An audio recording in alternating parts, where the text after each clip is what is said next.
भारत भूषिर मंदिर सुंदरी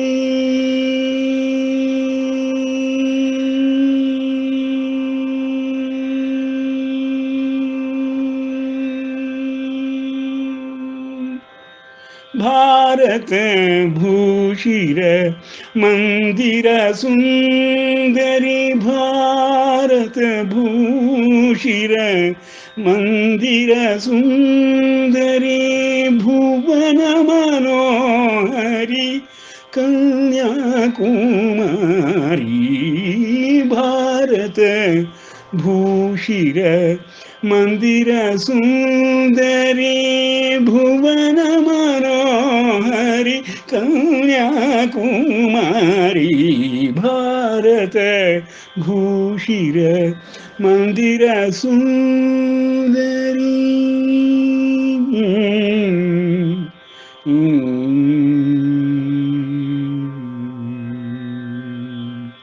संगीत सुधेय चैतन्यधारी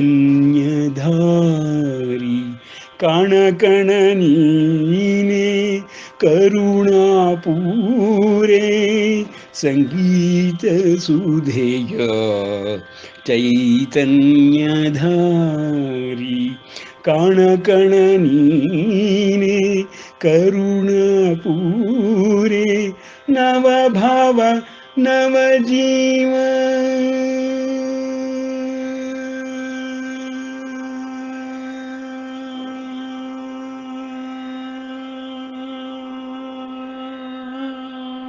नव भाव नव जीव नी तुम्बी बारे नव भाव नव जीव नी तुम्बी बारे नवरस वाहिनी नीदये तोरे नवरस वाहिनी नीदये तोरे भारत भूषिर मंदिर सुंदरी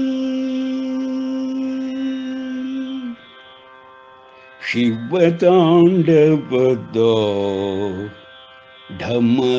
ढमरुनिनाद शिवतांडवद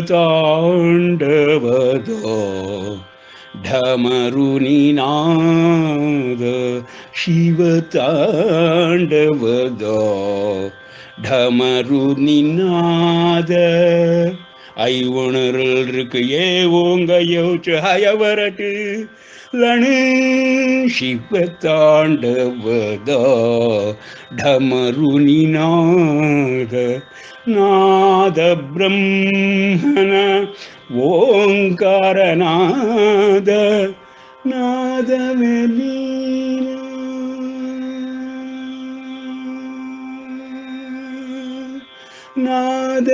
ನಾದವೆಲೀನ ಆಗಮವೇದ ನಾದವೆಲೀನ ಆಗಮವೇದ ನಾದ ವೇದ ಶಿವ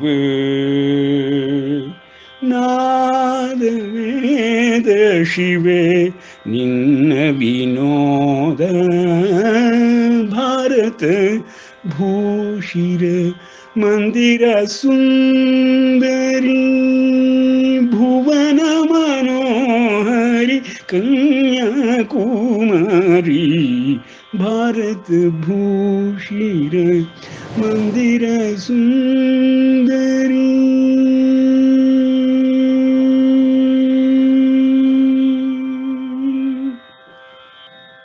ಶುಕ್ಲಾಂಬರಧರಂ ವಿಷ್ಣುಂ ಶಶಿವರ್ಣಂ ಚತುರ್ಭುಜಂ ಪ್ರಸನ್ನವದನಂ ಧ್ಯಾಯೇತ್ ಸರ್ವವಿಘ್ನೋಪಶಾಂತಯೇ. ಅಗಜಾನನ ಪದ್ಮಾರ್ಕಂ ಗಜಾನನಮಹರ್ನಿಶಂ ಅನೇಕದಂತಂ ಭಕ್ತಾನಾಂ ಏಕದಂತಮುಪಾಸ್ಮಹೇ.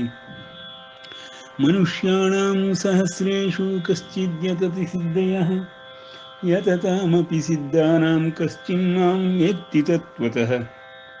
ನ ಚ ತಸ್ಮಾನ್ ಮನುಷ್ಯೇತು ಕಶ್ಚಿನ್ಮೇ ಪ್ರಿಯಕೃತ್ತಮಃ ಭವಿತಾ ನ ಚ ಮೇ ತಸ್ಮಾದನ್ಯಃ ಪ್ರಿಯತರೋ ಭುವಿ.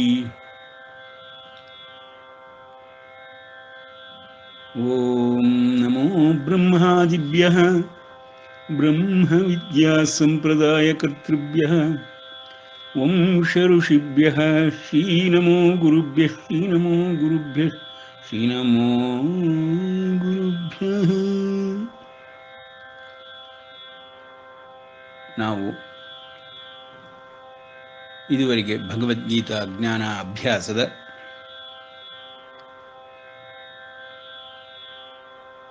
14 ಅಧ್ಯಾಯಗಳನ್ನು ನೋಡಿ 15ನೇ ಅಧ್ಯಾಯವಾದ ಪುರುಷೋತ್ತಮ ಯೋಗವನ್ನು ಆರಂಭಿಸಿದ್ದೇವೆ.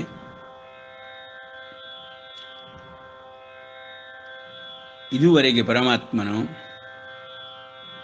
ವ್ಯಷ್ಟಿ ಸಮಷ್ಟಿ ಎಂಬುದಾಗಿ ಜೀವಾತ್ಮ ಪರಮಾತ್ಮರನ್ನು ವರ್ಣಿಸಿದ ನಂತರದಲ್ಲಿ ಸಂಪೂರ್ಣವಾದ ವ್ಯವಸ್ಥೆಯನ್ನೇ ಪ್ರಕೃತಿ ಪುರುಷ ಕ್ಷೇತ್ರ ಕ್ಷೇತ್ರಜ್ಞ ಜ್ಞಾನಂ ಜ್ಞೇಯಂ ಎಂಬ ಪದಗಳಿಂದ ಪರಿಚಯ ಮಾಡಿಕೊಡುತ್ತಾ ಈ ಅಧ್ಯಾಯದಲ್ಲಿ ವ್ಯವಸ್ಥೆಯನ್ನೇ ತಾನು ಸೃಷ್ಟಿಸಿ ನಡೆಸುತ್ತಿರುವಂತಹ ನಿಯಂತ್ರಣದಲ್ಲಿಟ್ಟುಕೊಂಡಿರುವಂತಹ ಈ ವಿಶ್ವವೆಂಬ ವ್ಯವಸ್ಥೆಯನ್ನೇ ವರ್ಣಿಸಲು ಆರಂಭಿಸಿದ್ದಾನೆ.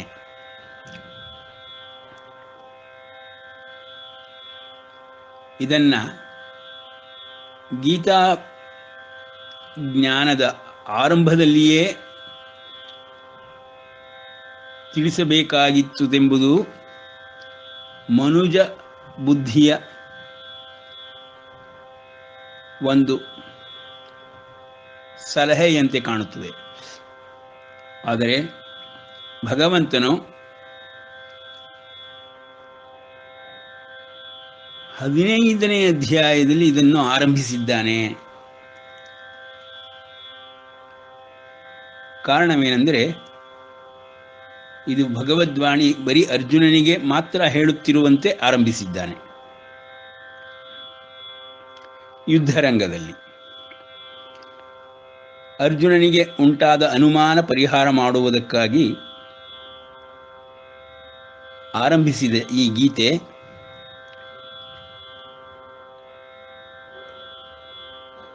ಇಬ್ಬರು ವ್ಯಕ್ತಿಗಳ ನಡುವೆ ನಡೆಯುವ ಸಂವಾದದಂತೆ ಆರಂಭವಾದರೂ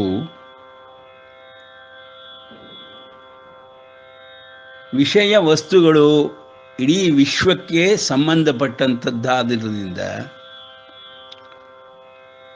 ಭಗವಂತನು ಸಣ್ಣ ವ್ಯಕ್ತಿಯಿಂದ ಆರಂಭಿಸಿ ಒಬ್ಬ ಪ್ರತ್ಯೇಗಾತ್ಮ, ಭೂತಾತ್ಮ, ಜೀವಾತ್ಮ ಏನೆಂಬುದಾಗಿ ಹೇಳಿದರು.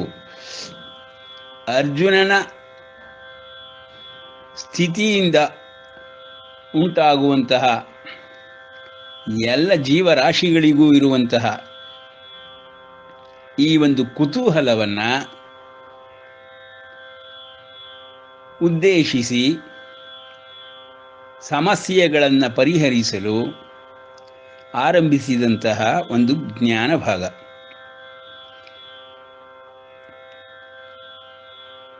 ಜ್ಞಾನವೆಂದೊಡನೆ ಇಂದಿನ ಕಾಲದಲ್ಲಿ ನಾವುಗಳೆಲ್ಲ ತಿಳಿದುಕೊಂಡಿರುವಂತೆ ವಿಜ್ಞಾನ ಯುಗದ ಆರಂಭದಿಂದಲೇ ಜ್ಞಾನ ಉಂಟಾಗಿರುವುದು, ಆ ವಿಜ್ಞಾನದ ಆದಿಯಿಂದಲೇ ಎಲ್ಲವನ್ನ ನಾವು ತಿಳಿದುಕೊಳ್ಳಬೇಕು, ವೈಜ್ಞಾನಿಕವಾಗಿಯೇ ಇರಬೇಕು. ವಿಜ್ಞಾನವೆಂಬುದು ತರ್ಕಬದ್ಧವಾಗಿದೆ, ಆಧಾರ ಸಹಿತ ಆಗಿದೆ, ಪ್ರತಿಯೊಂದಕ್ಕೂ ಸಾಕ್ಷಿಗಳು ಸಿಗುತ್ತದೆ ಎಂಬುದಾಗಿ ಇಂದಿನ ದಿನಗಳಲ್ಲಿ ಎಲ್ಲವನ್ನು ವೈಜ್ಞಾನಿಕ ರೀತಿ ನೀತಿಗಳಿಂದಲೇ ಹೊರಹಚ್ಚಿ ನೋಡುವಂತಹ ದುರಭ್ಯಾಸ ಉಂಟಾಗಿರುವುದರಿಂದ ಅಂದಿನ ಕಾಲದಲ್ಲಿ ಅರ್ಜುನನ ಸಮಸ್ಯೆಗೆ ಪರಿಹಾರವಾಗಿ ಆರಂಭಿಸಿದಂತಹ, ವಿಶ್ವಕ್ಕೆ ಸೃಷ್ಟಿಕರ್ತನಾದಂತಹ, ವಿಶ್ವವನ್ನೇ ನಡೆಸುತ್ತಿರುವಂತಹ ಮಹಾವಿಷ್ಣುವಿನ ಮೂಲ ತತ್ವ ಸಿದ್ಧಾಂತವನ್ನು ಅಂಶಾವತಾರಿಯಾಗಿ ಶ್ರೀಕೃಷ್ಣನು ಅರ್ಜುನನಿಗೆ ತಿಳಿಸಲು ಉದ್ಯುಕ್ತನಾಗುತ್ತಾನೆ. ಆ ಒಂದು ವೇದ ಉಪನಿಷತ್ ಪುರಾಣಗಳ ಸಾರವಾಗಿರುವಂತಹ ಭಗವದ್ಗೀತೆಯ ತತ್ವಜ್ಞಾನ ಇಂದಿನ ವೈಜ್ಞಾನಿಕದ ದುರ್ಬೀನ್ ಮಸೂರದಿಂದ ನೋಡಿ ಅರ್ಥ ಮಾಡಿಕೊಳ್ಳಲು ಪ್ರಯತ್ನಗಳು ನಡೆಯುತ್ತಲೇ ಇದೆ.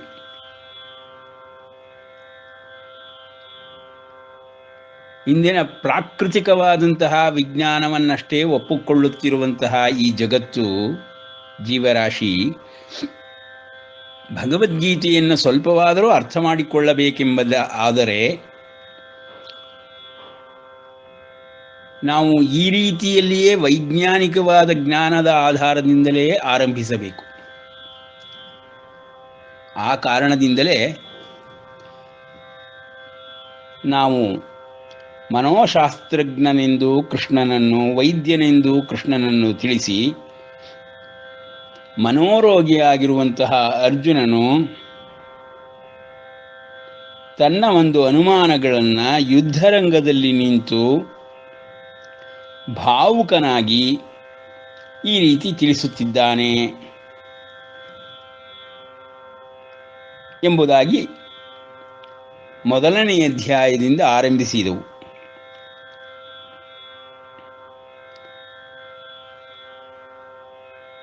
ಇದಕ್ಕೆ ಪೂರ್ವಭಾವಿಯಾಗಿ ಒಂದೆರಡು ವಿಷಯಗಳನ್ನು ನಾವು ತಿಳಿದುಕೊಂಡಿರಬೇಕು. ಗೀತಾ ಜ್ಞಾನವನ್ನು ಅಭ್ಯಾಸ ಮಾಡುವ ಮೊದಲು ಯಾವುದೇ ವ್ಯಕ್ತಿ ಇಂದಿನ ದಿನಗಳಲ್ಲಿ ವೈಜ್ಞಾನಿಕವಾದ ತಳಹದಿ ಅವನಿಗೆ ಇರುವುದರಿಂದ ಈ ವ್ಯತ್ಯಾಸಗಳನ್ನು ಮನಸ್ಸಿನಲ್ಲಿ ಇಟ್ಟುಕೊಳ್ಳಬೇಕು. ಅಂದಿನ ಜ್ಞಾನ ದ್ವಾಪರ ಯುಗದಲ್ಲಿ ಶ್ರೀಕೃಷ್ಣನು ಅರ್ಜುನನಿಗೆ ಬೋಧಿಸಿದ್ದಂತೂ ಮತ್ತು ಇಂದಿನ ವಿಜ್ಞಾನದ ಆಧಾರ ಹೀಗಿದೆ. ಸಾಮ್ಯಗಳಿಗಿಂತಲೂ ಹೆಚ್ಚಾಗಿ ವಿರೋಧಗಳೇ ಇರುವುದರಿಂದ ವೈಜ್ಞಾನಿಕವಾದಂತಹ ಮಸೂರದಲ್ಲಿ ಪೂರ್ಣವಾದ ಆಧ್ಯಾತ್ಮಿಕ ಜ್ಞಾನವನ್ನು ಅರ್ಥ ಮಾಡಿಕೊಳ್ಳುವುದು ಕಷ್ಟವಾಗುತ್ತದೆ. ನೋಡಿ, ಇಂದಿನ ವಿಜ್ಞಾನದಲ್ಲಿ ಸಂಪೂರ್ಣ ಜ್ಞಾನವನ್ನು ಎರಡು ಭಾಗವನ್ನಾಗಿ ಮಾಡಿಕೊಂಡಿದ್ದಾರೆ. ಒಂದು ವಿಜ್ಞಾನ, ಇನ್ನೊಂದು ಕಲೆ.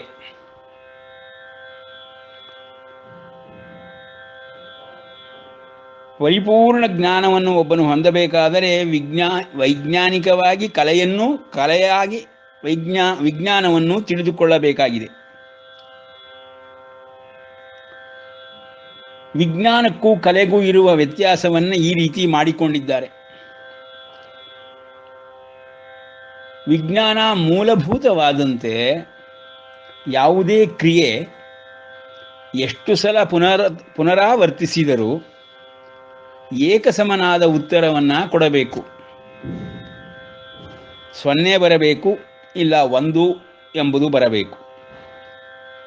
ಹಾಗೆ ನಿರ್ದಿಷ್ಟವಾದ ಉತ್ತರವನ್ನು ಪ್ರತಿ ಸಲವೂ ಪಡೆಯುವಂತಹ ಈ ಒಂದು ಜ್ಞಾನ ಮಾರ್ಗವನ್ನು ವಿಜ್ಞಾನವೆಂದು ಇಂದಿನದುವರು ಪರಿಗಣಿಸಿದ್ದಾರೆ.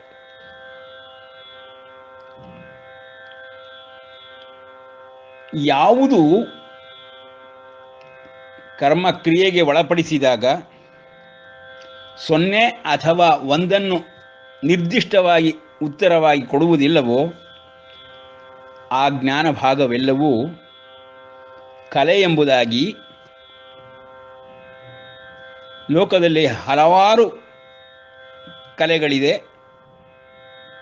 ಆ ಲಕ್ಷಾಂತರ ಕಲೆಗಳನ್ನು ಅರ್ಥ ಮಾಡಿಕೊಳ್ಳುವುದಕ್ಕೆ ವೈಜ್ಞಾನಿಕವಾಗಿ ಸಾಧ್ಯವಾಗುವುದಿಲ್ಲವೆಂಬುದಾಗಿ ಪಕ್ಕಕ್ಕಿಟ್ಟು ಬಿಟ್ಟಿದ್ದಾರೆ. ಕಾರಣವೇನೆಂದರೆ ಏಕಸಮನಾದ ಉತ್ತರ ಅವರಿಗೆ ಸಿಗುವುದಿಲ್ಲ.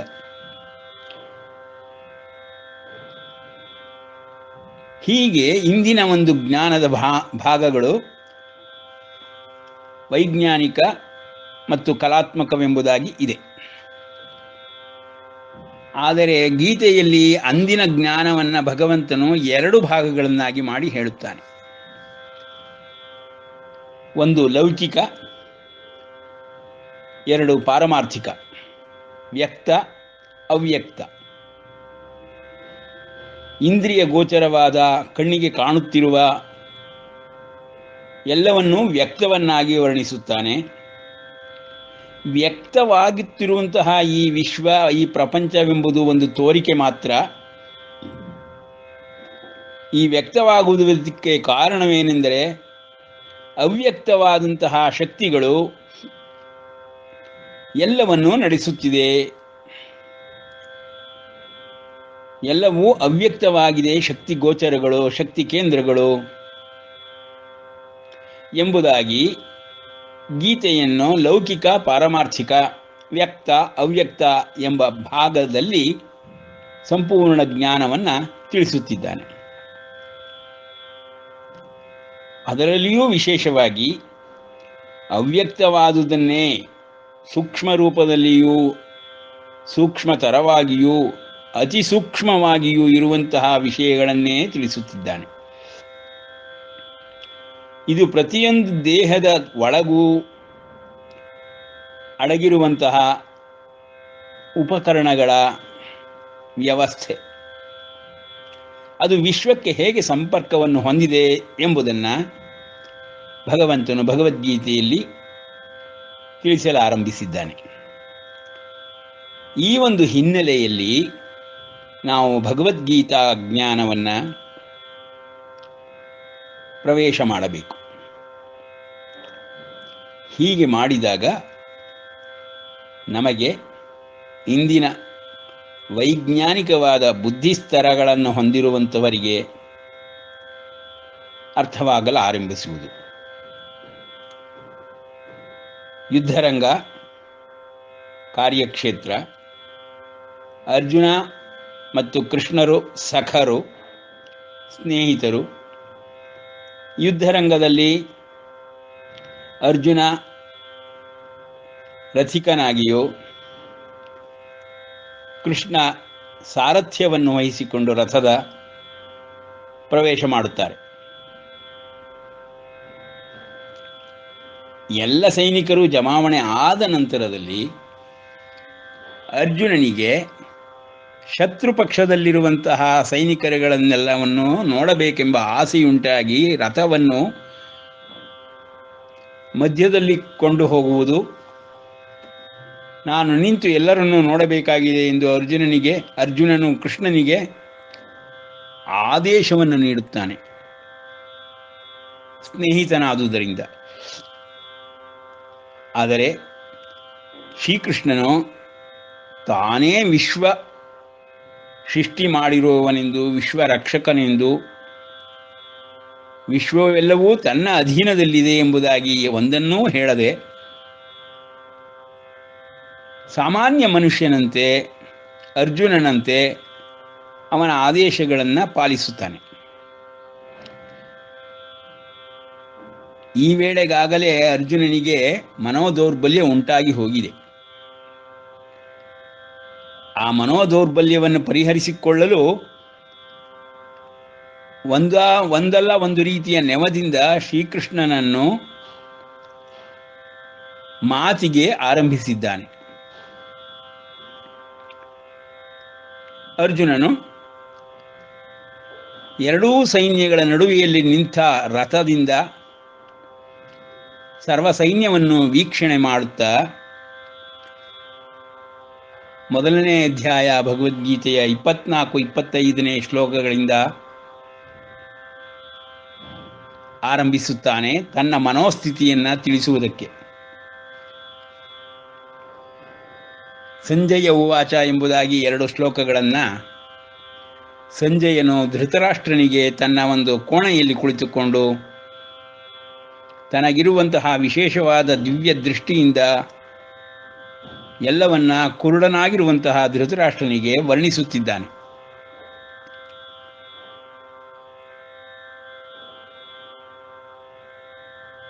ಈ ರೀತಿಯ ವರ್ಣನೆಯಲ್ಲಿ ಅರ್ಜುನನ ಸ್ಥಿತಿಯನ್ನು ನಾವು ತಿಳಿದುಕೊಳ್ಳಬೇಕಾಗಿದೆ.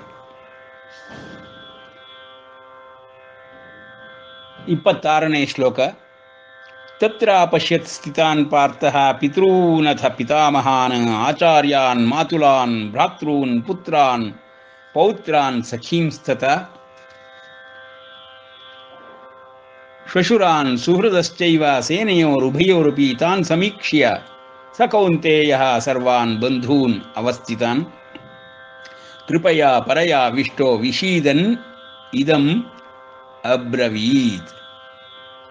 ಪಾರ್ಥನು ಅರ್ಜುನನು ಎಲ್ಲ ಸೈನಿಕರುಗಳನ್ನು ನೋಡಿ ಭಾವುಕನಾಗಿ ಅಜ್ಜ ಮುತ್ತಜ್ಜ ತಾತಂದಿರು ಮಾವಂದಿರು ಎಲ್ಲ ಸಂಬಂಧಿಗಳು ಯುದ್ಧದಲ್ಲಿ ನಿಂತಿರುವರು, ಇವರುಗಳನ್ನು ಕೊಲ್ಲಬೇಕಾಗುತ್ತದಲ್ಲ ಎಂಬ ಅವರಗಳ ಮೇಲೆ ಉಂಟಾಗಿರುವಂತಹ ಕನಿಕರವನ್ನು ದಯೆಯನ್ನು ಶ್ರೀಕೃಷ್ಣನಿಗೆ ವರ್ಣಿಸುತ್ತಾ ತನ್ನ ಒಂದು ಮನೋದೌರ್ಬಲ್ಯವನ್ನು ಹೊರಹಾಕುತ್ತಾನೆ. ದೃಷ್ಟ್ವೇವಂ ಸ್ವಜನಂ ಕೃಷ್ಣ ಯುಯುತ್ಸಂ ಸಮುಪಸ್ಥಿತಂ ಸೀದಂತಿ ಮಮ ಗಾತ್ರಾಣಿ ಮುಖಂಚ ಪರಿಶುಷ್ಯತಿ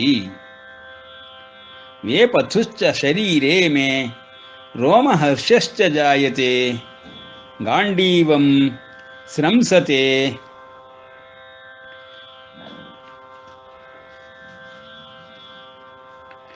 ಹಸ್ತಾತ್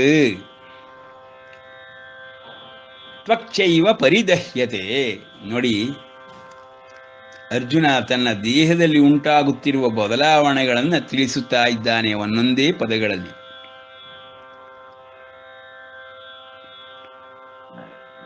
ಎಲೈ ಕೃಷ್ಣ, ಯುದ್ಧಾಭಿಲಾಷೆಯಿಂದ ಸಮವೇತರಾಗಿಂತಹ ನಿಂತಿರುವಂತಹ ಈ ಎಲ್ಲ ಸ್ವಜನರನ್ನು ನೋಡಿ, ಸ್ವಜನರನ್ನು ಪದಪ್ರಯೋಗವನ್ನು ನೋಡಬೇಕು.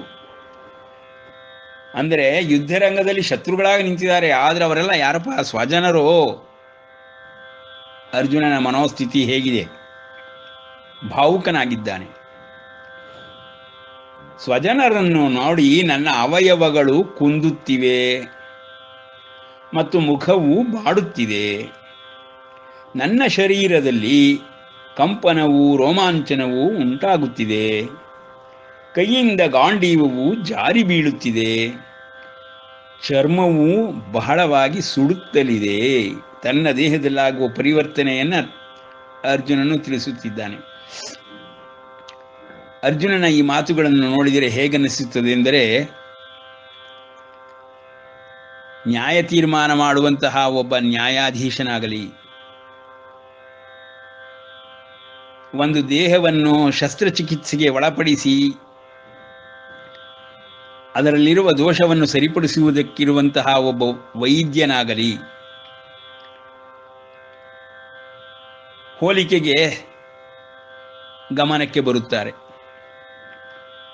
ಅವರುಗಳು ಭಾವುಕರಾಗುವಂತಿಲ್ಲ, ಸ್ವಜನರೆಂಬುದಾಗಿ ಪರಿಗಣಿಸುವಂತಿಲ್ಲ. ಒಬ್ಬ ವೈದ್ಯನೂ ನ್ಯಾಯಾಧೀಶನು ಯಾವ ರೀತಿಯಲ್ಲಿ ತನ್ನ ಕರ್ತವ್ಯ ಪ್ರಜ್ಞೆಯನ್ನು ನಿಭಾಯಿಸಬೇಕೋ ಆ ರೀತಿಯಲ್ಲಿ ಅರ್ಜುನನು ನಿಭಾಯಿಸುವ ಬದಲು ಒಬ್ಬ ಸೈನಿಕನಾಗಿ ಯುದ್ಧರಂಗದಲ್ಲಿ ಭಾವುಕನಾಗುತ್ತಿದ್ದಾನೆ. ಈ ಒಂದು ಮನೋಭೂಮಿಕೆಯಿಂದ ಆರಂಭವಾಗುತ್ತಿದೆ ಭಗವದ್ಗೀತಾ ಜ್ಞಾನದ ಆರಂಭ.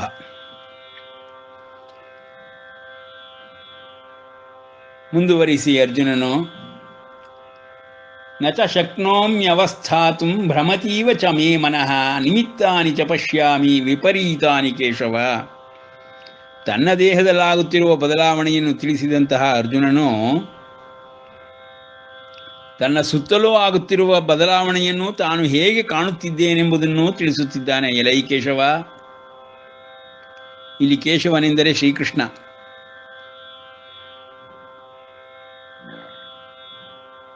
ನಮ್ಮ ಪುರಾಣಾಕ್ತವಾದ ಎಲ್ಲ ಪದಗಳು ಉಪನಿಷತ್ ವಾಕ್ಯಗಳಲ್ಲಿಯೂ ಮತ್ತು ವೇದಗಳಲ್ಲಿಯೂ ಬಂದಿರುವಂತಹ ತತ್ವಗಳು, ತತ್ವಪದಗಳು ಇನ್ನು ಭಗವದ್ಗೀತೆಯ ಆರಂಭದಲ್ಲಿಯೇ ಸಂಪೂರ್ಣವಾಗಿ ಹಾಸುಹೊಕ್ಕಾಗಿದೆ. ಇಲ್ಲಿ ಒಂದೊಂದು ಪದಕ್ಕೂ ಆಳವಾದ ಅರ್ಥವಿದೆ, ಒಂದೊಂದು ನಾಮಧೇಯಕ್ಕೂ ಆಳವಾದ ಅರ್ಥವಿದೆ. ಕೇಶವ ಎಂದ ಒಂದು ಪದವನ್ನು ಪರಿಚಯಿಸಿದ ಒಡನೆಯೇ ಕೇಶವನ ಸಂಬಂಧವಾದ ಸಂಪೂರ್ಣವಾದ ಜ್ಞಾನವನ್ನು ನಾವು ಹೊಂದಿರಬೇಕು. ಆಗ ಇಲ್ಲಿಯ ಒಂದು ಪ್ರಸ್ತುತ ಪರಿಸ್ಥಿತಿ ನಮಗೆ ಅರ್ಥವಾಗುತ್ತದೆ. ಇಲ್ಲವಾದರೆ ಗೀತೆಯನ್ನು ಅರ್ಥ ಮಾಡಿಕೊಳ್ಳುವುದಕ್ಕೆ ಇಂದಿನ ಯುಗದ ವೈಜ್ಞಾನಿಕವಾದ ತಳಹದಿಯಲ್ಲಿ ನೋಡಲು ಆರಂಭಿಸಿದರೆ ಅರ್ಥವೇ ಆಗುವುದಿಲ್ಲ. ಇಲ್ಲಿ ಸದ್ಯಕ್ಕೆ ಕೇಶವನೆಂಬ ಪದ ಶ್ರೀಕೃಷ್ಣನಿಗೆ ಅರ್ಜುನನು ಕರೆಯುತ್ತಿದ್ದಾನೆಂಬುದಾಗಿ ಅಷ್ಟೇ, ಸಂಬೋಧನಾತ್ಮಕವಾಗಿ ಉಪಯೋಗಿಸಿದ್ದಾನೆಂಬುದನ್ನಷ್ಟೇ ತಿಳಿದುಕೊಂಡು ಮುಂದುವರಿಯೋಣ. ಎಲೈ ಕೇಶವ, ನನಗೆ ನಿಲ್ಲುವುದಕ್ಕೂ ಆಗುತ್ತಿಲ್ಲ ಮತ್ತು ನನ್ನ ಮನಸ್ಸು ಚಾಂಚಲ್ಯದಿಂದ ಸುತ್ತುತ್ತಿರುವ ಹಾಗೆ ತಲೆ ತಿರುಗುತ್ತಿದೆ ಮತ್ತು ಅಮಂಗಳಕರವಾದಂತಹ ಸೂಚನೆಗಳನ್ನು, ಶಕುನಗಳನ್ನು ನೋಡುತ್ತಿದ್ದೇನೆ. ನೋಡಿ, ಆ ಕಾಲದಲ್ಲಿ ಶಕುನಗಳಲ್ಲಿ ಮತ್ತು ಸಾಮಾಜಿಕವಾಗಿ ಹೊರಪ್ರಪಂಚದಲ್ಲಿ ಕಾಣುವಂತಹ ಬಾಹ್ಯ ರೂಪದಲ್ಲಿರುವಂತಹ ಪೂರ್ವಭಾವಿಯಾದಂತಹ ಸೂಚನೆಗಳನ್ನು, ಶಕುನಗಳನ್ನು ಪದ್ಧತಿಯಲ್ಲಿಟ್ಟುಕೊಂಡಿದ್ದಂತಹ ಕಾಲವೆಂಬುದಾಗಿ ನಾವು ಈ ಒಂದು ಶ್ಲೋಕದಿಂದ ತಿಳಿದುಕೊಳ್ಳಬೇಕು. ನ ಚ ಶ್ರೇಯೋನು ಪಶ್ಯಾಮಿ ಹತ್ವಾ ಸ್ವಜನಮಾಹವೇ ನ ಕಾಂಕ್ಷೆ ವಿಜಯಂ ಕೃಷ್ಣ ನ ಚ ರಾಜ್ಯಂ ಸುಖಾನಿ ಚ. ಕೃಷ್ಣ, ಯುದ್ಧದಲ್ಲಿ ಸ್ವಜನರನ್ನು ಕೊಂದರೆ ಯಾವ ಶ್ರೇಯಸ್ಸನ್ನು ನಾನು ಕಾಣಲಾರೆನು, ಪಡೆದುಕೊಳ್ಳಲಾರೆನು. ನಾನು ಯುದ್ಧದಲ್ಲಿ ಜಯವನ್ನು ಇಷ್ಟಪಡುವುದಿಲ್ಲ, ರಾಜ್ಯವನ್ನು, ಸುಖಗಳನ್ನು ಅಪೇಕ್ಷೆ ಪಡುವುದಿಲ್ಲ. ಹೇ ಗೋವಿಂದ, ನಮಗೆ ರಾಜ್ಯದಿಂದ ಆಗಬೇಕಾದ್ದೇನು, ಭೋಗಗಳಿಂದ ಆಗಬೇಕಾದ್ದೇನು, ಅಥವಾ ಜೀವನ ಧಾರಣದಿಂದಲೇ ಆಗಬೇಕಾದ್ದೇನು ಪ್ರಯೋಜನವಿದೆ? ನೋಡಿ, ಕಿಂ ನೋ ರಾಜ್ಯೇನ ಗೋವಿಂದ ಕಿಂ ಭೋಗೈಹಿ ಜೀವಿತೇನವ. ಅರ್ಜುನನ ಸ್ಥಿತಿ ಹೇಗೆ ಮನೋದೌರ್ಬಲ್ಯ ಉಂಟಾಗಿದೆ ಎಂಬುದಕ್ಕೆ ತಿಳಿದುಕೊಳ್ಳಲು ಇದೊಂದು ವಾಕ್ಯವೇ ಸಾಕು. ಅಯ್ಯೋ, ನಾನು ಬದುಕಿರ್ಬೇಕು ಯಾಕಪ್ಪ, ನನ್ನ ಬದುಕಿನಿಂದ ಏನಪ್ಪ ಪ್ರಯೋಜನ ಅಂದರೆ ಸೂಯಿಸೈಡಲ್ ಮೆಂಟಾಲಿಟಿ ಬಂದ್ಬಿಟ್ಟಿದೆ ಅವನಿಗೆ. ಸಾಯೋದೇ ಮೇಲು ಬದುಕೋಕ್ಕಿಂತ ಅನ್ನುವ ಸ್ಥಿತಿಯನ್ನು ತಲುಪಿರುವಂತಹ ಅರ್ಜುನ ಲೋಕೈಕ ವೀರ, ಪಾಶುಪತಾಸ್ತ್ರವನ್ನು ಪಡೆದುಕೊಂಡಂತಹ ತಪಸ್ವಿ. ಈ ಒಂದು ದಿಸೆಯಲ್ಲಿ ಅರ್ಥ ಮಾಡಿಕೊಳ್ಳಬೇಕು. ಎಂತಹ ಉಚ್ಚ ಪದವಿಯಲ್ಲಿ ಕುಳಿತಿರುವಂತಹ ವ್ಯಕ್ತಿಗಾದರೂ ಮನೋದೌರ್ಬಲ್ಯ ಉಂಟಾದರೆ ಆ ಪದವಿಗೆ ಆ ವ್ಯಕ್ತಿಯು ನಾಲಾಯಕ್ಕಾಗಿ ವರ್ತಿಸುತ್ತಾನೆ. ಅದು ಇಂದಿನ ಜ್ಞಾನದಲ್ಲಿ ನಾವು ಅರ್ಥ ಮಾಡಿಕೊಳ್ಳಬಹುದಂಥ ಒಂದು ಸ್ಥಿತಿ. ಪದವಿ ಬೇರೆ, ಪದವಿಯಲ್ಲಿ ಕುಳಿತುಕೊಳ್ಳುವ ವ್ಯಕ್ತಿ ಬೇರೆ. ಪದವಿಗಳೆಲ್ಲವೂ ಲೀಗಲ್ ಎಂಟಿಟೀಸ್ ಇವತ್ತಿನ ಕಾಲದಲ್ಲಿ. ಅವತ್ತಿನ ಕಾಲದಲ್ಲಿಯೂ ಪದವಿಗಳೆಲ್ಲವೂ ಧಾರ್ಮಿಕವಾದಂತಹ, ಅಧಿಕಾರಯುಕ್ತವಾದಂತಹ ಶಕ್ತಿ ಕೇಂದ್ರ ಬಿಂದುಗಳು. ಇಂದಿನ ಕಾಲದಲ್ಲಿಯೂ ಅದೇ ರೀತಿಯಲ್ಲಿಯೇ ಪದವಿಗಳಿದೆ. ಪ್ರತಿ ಪದವಿಯಲ್ಲಿಯೂ ಓರ್ವ ವ್ಯಕ್ತಿ ಕುಳಿತುಕೊಳ್ಳಬೇಕಾದಾಗ ಆ ಪದವಿಗೆ ತಕ್ಕಂತೆ ವರ್ತಿಸಬೇಕು. ಇಲ್ಲಿ ಅರ್ಜುನನ ಅವಸ್ಥೆ ಏನಾಗಿದೆ ಎಂದರೆ, ಯೋಧನಾಗಿ, ಅತಿರಥನಾಗಿ, ಮಹಾರಥಿಯಾಗಿ ಅರ್ಜುನನು ಮಾತುಗಳನ್ನು ಆಡುತ್ತಲೇ ಇಲ್ಲ. ಅದು ಯುದ್ಧರಂಗದಲ್ಲಿ ಮನೋದೌರ್ಬಲ್ಯಕ್ಕೆ ಉಂಟಾಗಿರುವಂತಹ ಮನೋರೋಗಿಯಂತೆ ಮಾತನ್ನಾಡುತ್ತಿದ್ದಾನೆ. ಅದರಲ್ಲೂ ಯಾವ ಒಂದು ಮನೋಸ್ಥಿತಿಯನ್ನು ತಲುಪಿದ್ದಾನೆಂದರೆ, ತಾನು ಬದುಕಿರುವುದರಿಂದಲೇ ಏನು ಪ್ರಯೋಜನ ಎಂಬುದಾಗಿ ಕೇಳುತ್ತಲಿದ್ದಾನೆ. ಈ ಥರ ಅವಸ್ಥೆ ಇಂದಿನ ಯುಗದಲ್ಲಿ ಪ್ರತಿಯೊಬ್ಬ ಜೀವಿಗೂ, ಅಮೆರಿಕಾದಂತಹ ದೇಶಗಳಲ್ಲಿ ಪ್ರತಿಯೊಬ್ಬ ಸಾಮಾನ್ಯ ಪ್ರೌಢಾವಸ್ಥೆಗೆ ಬಂದಿರುವಂತಹ ವ್ಯಕ್ತಿಗೂ ಉಂಟಾಗುತ್ತಲಿದೆ ಮನೋದೌರ್ಬಲ್ಯವು. ಎಲ್ಲರೂ ಆತ್ಮಹತ್ಯೆ ಮಾಡಿಕೊಳ್ಳಲೇ ಮುಂದಾಗುತ್ತಾರೆ. ಅರ್ಜುನನಿಗೂ ಇಂದಿನ ಯುವಕರಿಗಳಿಗೂ ಇರುವ ವ್ಯತ್ಯಾಸ ಒಂದೇ. ಅರ್ಜುನನು ಮಹಾತಪಸ್ವಿಯಾಗಿ, ಅತ್ಯಂತ ಶಕ್ತಿಶಾಲಿಯಾದಂತಹ ಮನಸ್ಸುಳ್ಳವನಾಗಿ, ಅನೇಕ ಸಾಧನೆಗಳನ್ನು ಸಿದ್ಧಿಗಳನ್ನು ಪಡೆದಂಥವನಾಗಿ, ಭಾವುಕನಾಗಿ ತನ್ನ ಸ್ವಜನರನ್ನು ನೋಡಿ ಈ ರೀತಿಯ ಮನೋದೌರ್ಬಲ್ಯವನ್ನು ಹೊಂದುತ್ತಿದ್ದಾನೆ. ಆದರೆ ಇಂದಿನ ಯುವಕರುಗಳು ಇದಾವುದೂ ಅಲ್ಲದೆ ಅತ್ಯಂತ ಕ್ಷೀಣವಾದ, ದೌರ್ಬಲ್ಯವಾದ, ಕ್ಷೋಭೆಗೊಳಗಾದ ಮನಸ್ಸನ್ನು ಹೊಂದಿ ಮಾದಕ ದ್ರವ್ಯ ಪದಾರ್ಥಗಳ ದಾಸರಾಗಿ 15ನೇ ವಯಸ್ಸಿನಿಂದಲೇ ತಮ್ಮ ಬುದ್ಧಿಶಕ್ತಿಯನ್ನು, ಮನೋಶಕ್ತಿಯನ್ನು ಕಳೆದುಕೊಂಡು ಆತ್ಮಹತ್ಯೆಗೆ ಕೈ ಹಾಕುತ್ತಾರೆ. ಇಂದಿನ ಯುವ ಪೀಳಿಗೆಗೆ ಅರ್ಜುನನಿಗೆ ಹೋಲಿಕೆಯೇ ಅಲ್ಲ. ಆದರೂ ಮನೋಸ್ಥಿತಿಯನ್ನು ಅರ್ಥ ಮಾಡಿಕೊಳ್ಳಲು ನಾವು ಇಂದಿನ ಜನಗಳ ದೌರ್ಬಲ್ಯವನ್ನು, ಅಂದಿನ ಜನಗಳ ಪ್ರಬುದ್ಧತೆಯನ್ನು ತಿಳಿದುಕೊಳ್ಳಬೇಕು. ಹೀಗೆ ಅರ್ಜುನನು ತನ್ನ ಕಷ್ಟಗಳನ್ನು ಕೃಷ್ಣನಿಗೆ ತಿಳಿಸುತ್ತಾ, ತನ್ನ ಒಂದು ಆತ್ಮಹತ್ಯೆಯ ಸ್ಥಿತಿಗೆ ಉಂಟಾಗಿರುವಂತಹ ಮನೋದೌರ್ಬಲ್ಯ ಸರಿಯಾಗಿಯೇ ಇದೆ ಎಂಬುದಾಗಿ ಸಾಕ್ಷಿಗಳನ್ನು, ಧರ್ಮಾಧಾರವಾದಂತಹ ಶಾಸ್ತ್ರೋಕ್ತವನ್ನು ತಿಳಿಸಲು ಆರಂಭಿಸುತ್ತಾನೆ.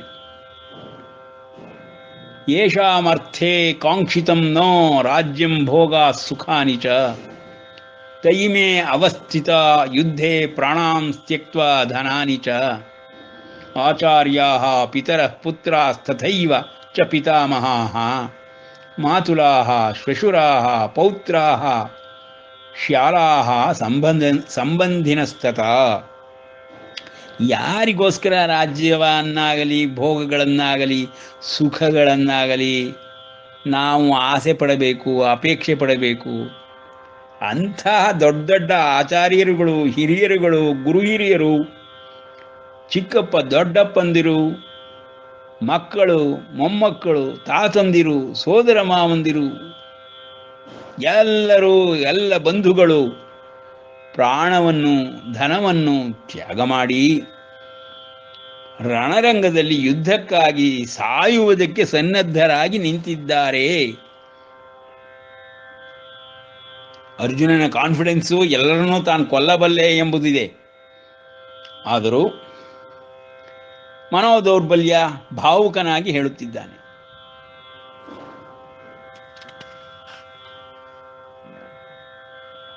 ಹೀಗೆ ಅರ್ಜುನನು ಮುಂದುವರಿಸಿ 47 ಶ್ಲೋಕಗಳವರೆಗೆ ತನ್ನ ಒಂದು ಮನೋದೌರ್ಬಲ್ಯದ ಅವಸ್ಥೆಗೆ ಕಾರಣಗಳನ್ನು ಕೊಟ್ಟು ಕೃಷ್ಣನಿಗೆ ಧರ್ಮವನ್ನು ಬೋಧಿಸಲಾರಂಭಿಸಿದ್ದಾನೆ. ಇಂದು ಇಲ್ಲಿಗೆ ನಿಲ್ಲಿಸಿರೋಣ. ಮುಂದಿನ ದಿನಗಳಲ್ಲಿ ಅರ್ಜುನನ ಸಕಾರಣವಾಗಿ ವೈಚಾರಿಕವಾಗಿ ಇರುವಂತಹ ಈ ಒಂದು ದೈನ್ಯಾವಸ್ಥೆಯನ್ನು ಅರ್ಥ ಮಾಡಿಕೊಳ್ಳಲು ಪ್ರಯತ್ನಿಸೋಣ. ಶ್ರೀಕೃಷ್ಣಾರ್ಪಣಮಸ್ತು.